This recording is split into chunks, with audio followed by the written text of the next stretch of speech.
کی تعلیم اور تربیت ماں باپ کے ذمہ ہے، والدین کے ذمہ ہے۔ ماں باپ کی جو ذمہ داری تھی اس کو بحسن خوبی استاد محترم مکاتب میں پڑھانے والے وہ اس کو انجام دے رہے ہیں۔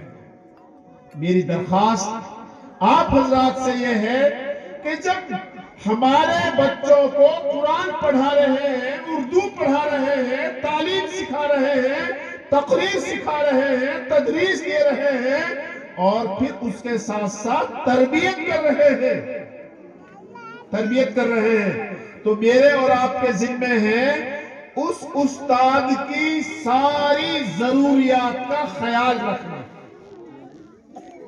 ایک تو ہوتی ہے فیس، بھائی فیس جو بھی مکتب کی ہوتی ہے 200 300 400 جو بھی ہے، ہر ایک مکتب کی الگ مختلف طریقے سے ہوتی ہے، اس کو صحیح وقت پر دینا ایک بات۔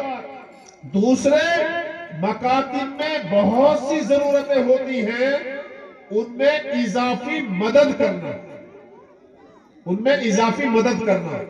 میں یہ اس لیے کہہ رہا ہوں،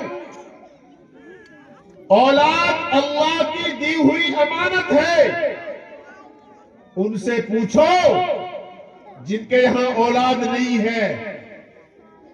ایک گھر گیا میں، وہاں ان کے وہاں اولاد نہیں تھی، 3 آدمی تھے، دونوں باپ بیٹا اور ایک بیٹا کی گھر والی، تینوں چپ چاپ بیٹھا جیسے موت ہوئی پڑی ہو ان کے۔ مجھے وہاں احساس ہوا اگر ان کے یہاں بچے ہوتے تو یہاں چہل قدمی ہوتی، چہچہاٹ ہوتی۔ ان جو یہ اللہ تبارک و تعالیٰ نے یہ گلاب جیسے پھول ہمارے گھروں میں پیدا فرمائے ہیں، ہم اللہ کا شکریہ ادا کریں۔ اور ماں باپ کے ذمہ ہے اپنے بچوں کی صحیح تعلیم اور تربیت کا کرنا اور یا اس کا انتظام کا کرنا۔ نیک اولاد جب دنیا سے میں اور آپ رخصت ہو جائیں گے، ہم قبروں میں چلے جائیں گے، اس موقع پر آپ یقین جانیے سارے اعمال کا دروازہ بند ہو جائے گا سوائے 3 چیزوں کے۔ پہلی چیز، کسی نے نیک اولاد چھوڑی ہوگی۔ نیک اولاد مرنے کے بعد ماں باپ کے لیے دعا کرے گی۔ ایک بات، آپ سب اولاد والے ہو، آپ خود غور کر لو کہ میں اپنی اولاد کی صحیح تربیت کر رہا ہوں کہ نہیں کر رہا، میری اولاد نیک ہے کہ نہیں، میری یہ کوشش ہے کہ نہیں۔ نیک اولاد ہو اس کی کوشش کیسے ہوگی، کب ہوگی؟ آپ تھوڑے ٹھنڈے دماغ سے سوچ لیجئے، سن لیجئے۔ بچے پیدا ہونے کے بعد نہیں، بچے پیدا ہونے سے پہلے اور شادی کرنے سے پہلے آپ کو فکر کرنی پڑے گی کہ جس کو میں اپنے بیٹے کی بہو بنا کر لا رہا ہوں وہ کسی کی بیٹی کیسی ہونی چاہیے۔ لیکن آپ ٹھنڈے دماغ سے ٹھہر کر کے اپنے گریبان میں بھی اور آپ بھی نظر ڈالیں کہ آج میں اور آپ کس چیز کو تلاش کر رہے ہیں۔ اللہ کی قسم، یہ تو ان علماء کا ظرف ہے، ان بچیوں کو قرآن پڑھا رہے ہیں۔ ابھی میں پرسوں باؤنڈ کھیڑی کے پروگرام میں تھا، وہاں 5 بچیاں قرآن کی حافظہ ہوئی ہیں مکتب کے اندر۔ 2 بچیوں نے قرآن پاک ایک بیٹھک میں سنایا ہے، صبح سے شام تک حفظ۔ یہ کوئی آسان کام نہ ہے۔